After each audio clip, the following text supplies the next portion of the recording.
হয় উকুফ বা আল্লাহর সামনে দাঁড়ানোর দিন, আর এই কারণেই দিনটিকে হজের মূল দিন বলা হয়। এখান থেকেই শেষ খুতবা দিয়েছিলেন হযরত মুহাম্মদ সাল্লাল্লাহু আলাইহি ওয়াসাল্লাম।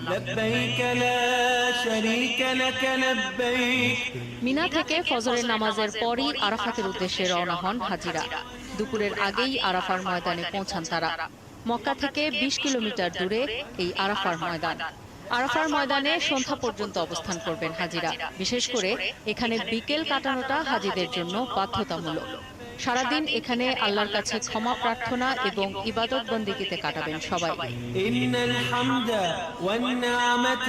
মসজিদে নামিরায় জোহর ও আসরের নামাজ একসাথে আদায় করবেন হাজিরা। আসর থেকে মাগরিব পর্যন্ত আরাফার ময়দানে অবস্থান করে সবচেয়ে বেশি দোয়া করার বিধান আছে। বলা হয় এই সময়ের দোয়া আল্লাহ সবচেয়ে বেশি কবুল করেন। সূর্যাস্ত পর্যন্ত আরাফা